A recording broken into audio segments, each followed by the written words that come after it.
मेरे बेटे का आज बर्थडे है। मेरे लिए बहुत सबसे बड़ी खुशी की बात यह है, और सबसे बड़ी खुशी की बात है कि मैं अपनी बेटी के बर्थडे पे अपना मोबाइल लॉन्च किया, और बेटे के बर्थडे पे मैं अपना ये शो लॉन्च कर रहा हूँ, चटपटी बुआ का स्वयंवर।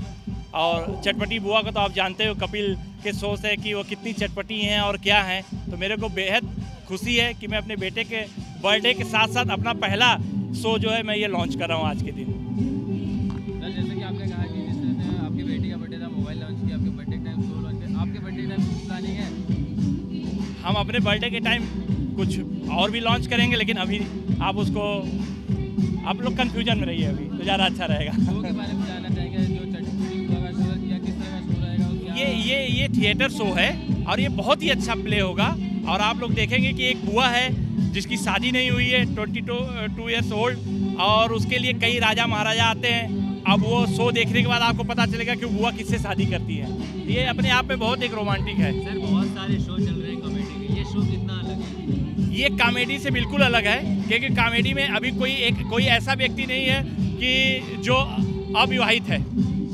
कॉमेडी में सिर्फ एक ही कैरेक्टर है, बुआ, जो 22 ईयर्स ओल्ड है और लड़का ढूंढ रही है। आज तक अभी तक कोई लड़का नहीं मिला, तो ये तो सबसे अलग हटके है। सर, स्वयंवर के शो बहुत सारे आ चुके हैं, जो कुछ फ्लॉप भी हुए हैं। नहीं, ये वो स्वयंवर नहीं है। स्वयंवर के शो अभी तक जो भी आते थे, या तो खुद लोग शादी करते थे या कोई ऐसा है। ये शो सबसे अलग और डिफरेंट है। इसमें तो सिर्फ हम दर्शकों के साथ अपने एक हास्य की चीज़ों को रखेंगे और उनका जो है साथ में मनोरंजन करेंगे।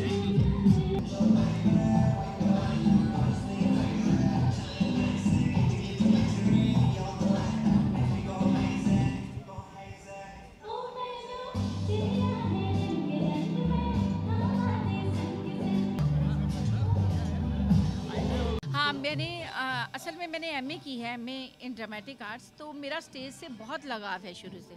मतलब अगर मुझे कोई कहे कि फ़िल्म, सीरियल या किसी भी चीज़ से ज़्यादा अगर मुझे मज़ा आता है तो वो स्टेज पे, क्योंकि ऑडियंस एकदम सामने होती है और आप लोगों को रिएक्ट करते हुए देखते हैं कि आपके कौन से डायलॉग पे लोग हंसे, कौन से डायलॉग पे क्या रिएक्शन आया। तो इससे ज़्यादा एक्साइटमेंट और कुछ नहीं हो सकती, और ये एक चैलेंज होता है। आप एक बार स्टेज पे जाते हैं, आपको सारा पूरा करके आना पड़ता है, वो वन गो में होता है। यहाँ तो आप अच्छा कर गए या आप बुरा कर गए, तो ये बहुत बड़ा चैलेंज है। इसलिए मुझे स्टेज पे काम करना अच्छा लगता है। और ये मैं कहूँगी कि अब तक का जो मैंने स्टेज पे मेरा एक्सपीरियंस हुआ है, उसमें सबसे बेस्ट प्ले ये चटपटी बुआ का स्वयंवर है, जिसमें हम लोगों को हंसाने वाले हैं। और इसमें लोग बहुत मज़ा आएगा लोगों को, क्योंकि एक तो ये इस प्ले पे मेहनत बहुत हुई है। हम कुछ 5-6 महीने से हम सिर्फ स्क्रिप्ट पे काम कर रहे हैं, और कोई भी डायलॉग हमें पसंद नहीं आता उसे काट देते हैं। हम बोलते हैं कि नहीं, ये नहीं, कुछ और लिखते हैं कुछ। तो अब ये प्ले रेडी हो चुका है, और नेक्स्ट मंथ 20 तारीख से हम लोग इसका मुहूर्त हो रहा है। मुहूर्त कहूँगी, मतलब पहली बार हम लोगों के सामने उसे दिखाएंगे। तो मुझे लगता है, मेरे को पूरी उम्मीद है कि जिस तरह से आज तक मेरे काम को लोगों ने सराहा है और मुझे प्यार मिला है मेरे दर्शकों का, तो इस प्ले को भी बहुत प्यार मिलने वाला है। क्या कॉन्सेप्ट क्या है और आपका किरदार क्या है?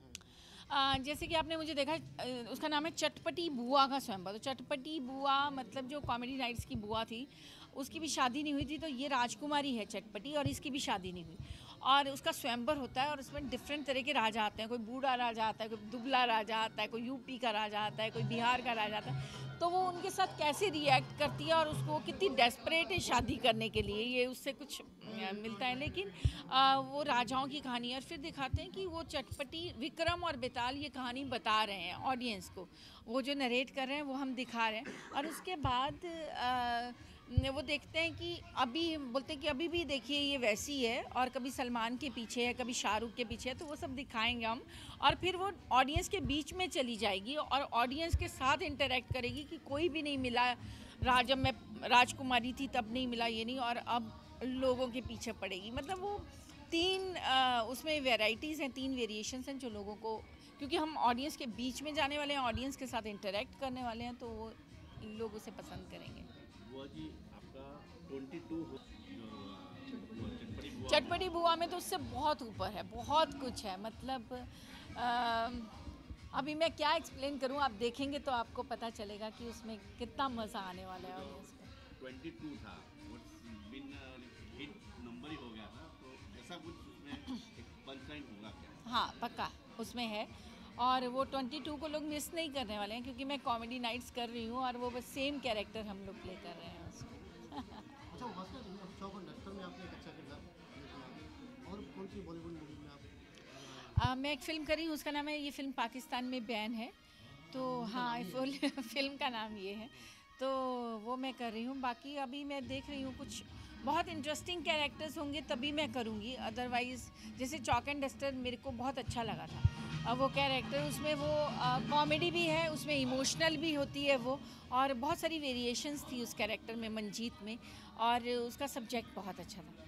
तो मैं ऐसी फिल्म में कुछ करना चाहती हूँ जिसमें मैं एज परफॉर्मर मैं ये लोगों को ये दिखा सकूँ कि उपासना सिंह ये भी कर सकती है। जैसे अभी मैं एक सीरियल कर रही हूँ जिसका नाम है संतोषी माँ, और उसमें मैं बिल्कुल वैम्प नेगेटिव रोल प्ले कर रही हूँ, जो कि मतलब पिंकी बुआ से बिल्कुल डिफरेंट कैरेक्टर है, और उसको करने में मुझे बहुत मज़ा आता है, क्योंकि जब भी मैं एक रोल छोड़ के कोई डिफरेंट तरह का कैरेक्टर करती हूँ तो मुझे मज़ा आता है, बिकॉज मैं जैसे मैंने आपको बताया कि मैं थिएटर मेरी बैकग्राउंड रहा है, तो मुझे हमेशा वैरायटी और डिफरेंट रोल्स अच्छे लगते हैं। अच्छा कॉमेडी विद नाइट्स का जो मामला है आप जुड़ी हुई हैं उससे या कैसे? मैं कॉमेडी नाइट्स में हूँ, मैं कर वो जहाँ भी होगा दूसरी जगह पे हो रहा है? नहीं, सेम प्लेस और same concept. In real life में बुआ कैसी है? इन रियल लाइफ में मैं बुआ नहीं हूँ, मैं उपासना सिंह हूँ, और मैं हैप्पीली मैरिड हूँ, मेरी शादी हो चुकी है, और मैं अपनी ज़िंदगी में बहुत सेटिस्फाइड हूँ। भगवान की बहुत दया है कि मेरे दर्शक मुझे इतना पसंद करते हैं। जो मेरी हॉबी थी, मेरा प्रोफेशन था, वो जो मेरी हॉबी थी वो मैंने प्रोफेशन बनाया, और उसमें मुझे इतना प्यार मिला। सो मुझे लगता है मैं रोज़ भगवान को थैंक यू बोलती हूँ कि मैं शायद उस काबिल भी नहीं थी जितना परमात्मा ने मुझे दिया है। अच्छा भास्कर जी, रीजनल फिल्में भी आप काफ़ी करती हैं, भोजपुरी और पंजाबी फिल्में भी, तो आप कर रही हैं अभी भी? मैं करती हूँ।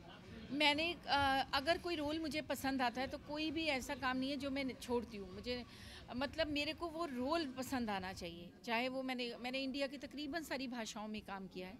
मेरी 42 भोजपुरी फिल्में रिलीज़ हो चुकी हैं, मेरी कुछ 20-25 पंजाबी फिल्में, गुजराती, राजस्थानी से तब मैंने स्टार्ट किया था। तो मेरे को कभी भी कोई कैरेक्टर लगे कि इसको करने में मज़ा आएगा तो मैं ज़रूर करती हूँ, चाहे वो कोई भी लैंग्वेज हो। अच्छा अभी जो बात हो रही थी जैसे उन पर केस हो गया कॉमेडी का मजाक उड़ाने का, तो आप उसको किस तरह से लेंगे, क्या क्या कहना चाहेंगे?